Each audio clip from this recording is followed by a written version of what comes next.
Ya empezamos. Ya, listo. Bueno, estamos con el diputado Leonel Godoy, exgobernador de Michoacán, integrante de la Comisión Permanente del Congreso de la Unión. Bueno, hay ahorita una polémica sobre la Guardia Nacional, de que si va a haber un decreto para que se sume la Sedena, asuma el control de la Guardia Nacional, o va a ser una iniciativa legislativa del presidente. Hay una confusión porque se han manejado ambas versiones. El presidente dijo primero lo del decreto, después ahorita mencionó ya lo de una iniciativa legislativa. Que usted le aclare a la gente en qué sentido va.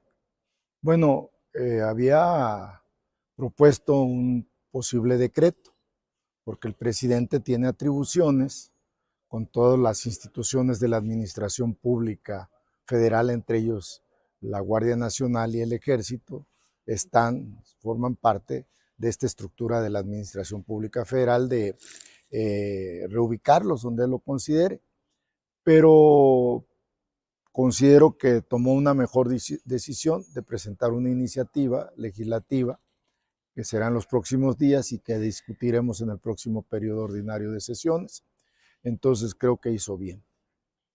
¿Tendrán los votos suficientes Morena y sus aliados para poderla sacar, esta iniciativa? Bueno, una reforma legal sí tenemos los votos suficientes.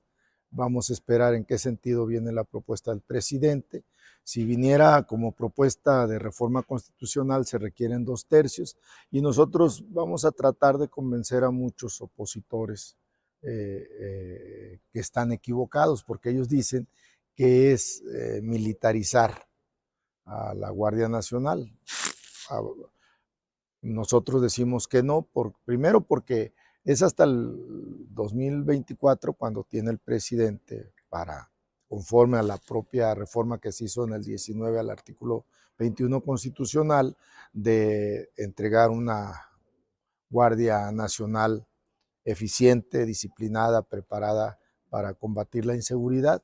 Esto es la primera cuestión, o sea, hay una temporalidad que todavía no se cumple. Segunda cuestión, yo les decía hace un momento que el ejército tiene un cuerpo armado civil, ya, que es los defensas rurales. Y nadie ha dicho nunca que los defensas rurales están militarizados, a pesar de que están adscritos a la Secretaría de la Defensa Nacional por disposiciones legales, ni siquiera constitucionales. Entonces, dicen también que que de estos defensas rurales no realizaban o no realizan funciones de policía. Claro que sí, ellos tienen sus funciones, por ejemplo en Michoacán, de resguardar los bosques, porque desaparecieron los guardias forestales. Ellos han tenido históricamente y han sido exitosos en el combate al abigeato. O sea, sí realizan funciones de prevención y de persecución del delito estos defensas rurales.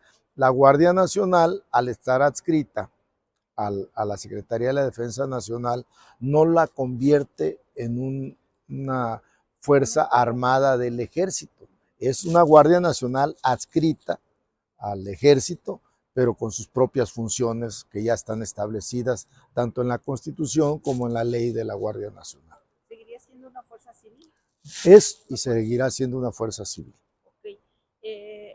Por ejemplo, yo fui secretario de Seguridad Pública de aquí de la Ciudad de México y había un subsecretario que era general, era militar retirado y nadie dijo nunca.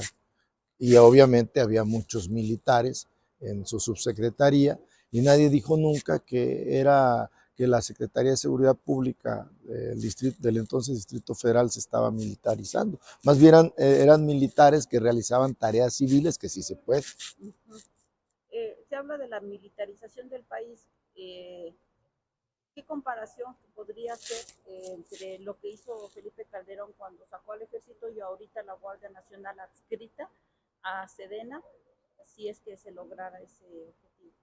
Bueno, primero que Felipe Calderón, sin ninguna legitimidad, declaró una guerra al crimen organizado.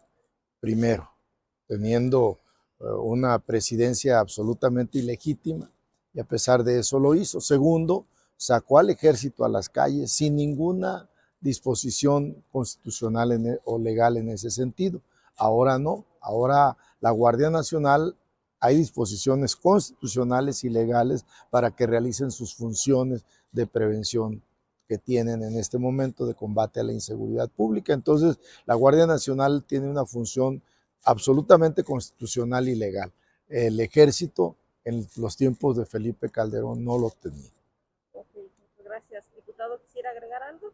Saludarlos a todos este equipo que tienen de jóvenes que están trabajando porque se sepa la verdad en este país, combatiendo contra los grandes monopolios que distorsionan la verdad. Los felicito por eso. Muchísimas gracias, diputado.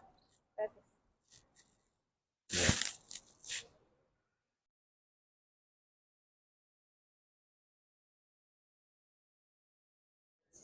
Estamos con la senadora Xóchitl Gálvez. Senadora, cuéntenos un poquito cómo va el tema de lo de la Casa Gris y la demanda que le quieren hacer. A ver, el tema de la Casa Gris es que hay un potencial conflicto de interés. Obviamente a mí no me importaría dónde viviera el hijo del presidente y si es millonario o si no es millonario. El problema es que vivió en una casa de un alto ejecutivo de la empresa Baker Hughes, la cual en ese momento tenía contratos millonarios con Pemex. Y esos contratos crecieron de manera exponencial. Por lo tanto, eso configura un potencial conflicto de interés. Ahora que estuve en Houston, lo que sí pude corroborar es la relación que existe entre el hijo del presidente y Keith Schilling, porque me le pregunto, ¿cómo se enteró que estuve yo afuera de la casa? Con el único que hablé fue con el dueño actual, que seguramente Keith Schilling le renta o le vendió la casa, no sé cómo está, pero él se encargó de decirle a Keith Schilling que yo estuve ahí, porque le dejé mi credencial de mi licencia de conducir, le dije quién era, le dije que era senadora, le dije que había ido a grabar un video para mi informe como legisladora, porque uno de los capítulos más importantes de mi informe son todas las denuncias en materia de corrupción que le he puesto a este gobierno. Entonces, pues sí hay relación entre el hijo del presidente y Keith Schilling, y eso lo está investigando el Departamento de Justicia. Y pues decirle a José Ramón, digo, que la verdad no meta a sus hijos. Yo no lo estuve acosando a él estaba en México, no fui a su casa donde vive actualmente, fui a una casa anterior, estaba en la calle, y que no se victimice, o sea, se ve mal victimizándose, les encanta victimizarse. Finalmente, pues, lo que tiene que explicar es por qué vivía en esa casa de un alto ejecutivo de Baker Hughes. Ese es el motivo de la denuncia que puse en Estados Unidos y es la explicación que yo estaría esperando. Senadora, y bueno, pasando a un tema internacional, ¿cómo ve usted el tema del conflicto con el TEMEC? Delicado, complicado. Es muy probable que este gobierno simplemente lo que hizo fue patear el bote. Las consecuencias las podemos recibir en el siguiente gobierno si se van a un panel y si nos sancionan como país por el incumplimiento de los acuerdos comerciales. Me parece grave que te burles de un país que lo único que está defendiendo pues, es a sus empresas, que vinieron a invertir con unas reglas que todos conocían, que respetaron las reglas, y si hay alguna violación a las reglas, pues este gobierno puede cancelarle los contratos, eso está clarísimo. O sea, no estamos pidiendo que haga cosas ilegales o que permita transacciones ilegales. Lo que el gobierno de Estados Unidos pide es que se respeten los acuerdos comerciales, como México también ha pedido que se respete el acuerdo comercial en materia de autos eléctricos, donde Estados Unidos pretende limitar los automóviles que se exportan de México por no ser fabricados en Estados Unidos. Entonces, ambos países pueden incurrir en reclamos, pero sí me parece muy delicado este panel, porque además tienen razón. Yo aquí me cansé de advertirle a los senadores de Morena que la aprobación de la ley de la industria eléctrica era violatoria del TECMEC, pero pues no escucharon. Muchísimas gracias, senadora.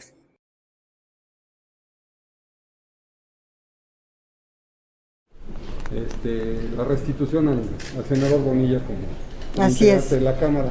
¿Cómo va a proceder esto, senadora? Mira, pues precisamente por eso yo había dicho que tanto al senador le dije que tuviera prudencia, como a los medios de comunicación a usted les dije que estaba sub iudice.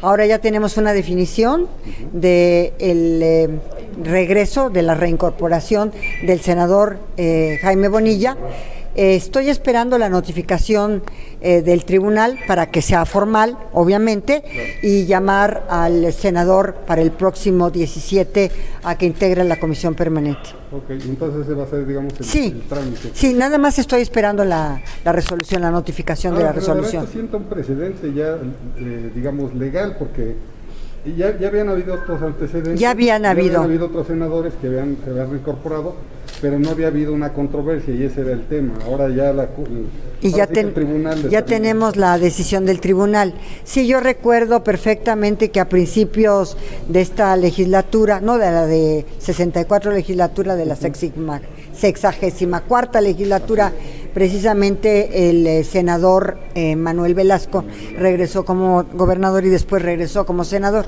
pero no había sido controvertido el tema en su caso. Y ahora pues sí fue controvertido. Y también el diputado Leonel Godoy. Y ahora en su momento pues ya se controvirtió, ya tenemos un criterio de la Sala Superior del Tribunal Electoral y vamos a actuar en consecuencia.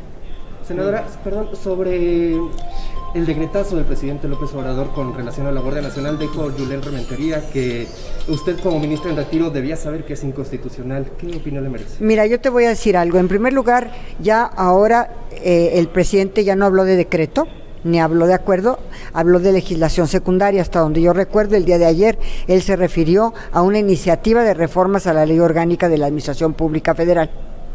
En ese sentido, pues seguramente habrá quien impugne la decisión, la modificación de la ley, y seguramente la Suprema Corte será quien en última instancia decida la inconstitucionalidad o no de la reforma que en su momento va a plantear el presidente para que sea procesada legislativamente en las cámaras. Senadora, en caso de que fuera un decreto.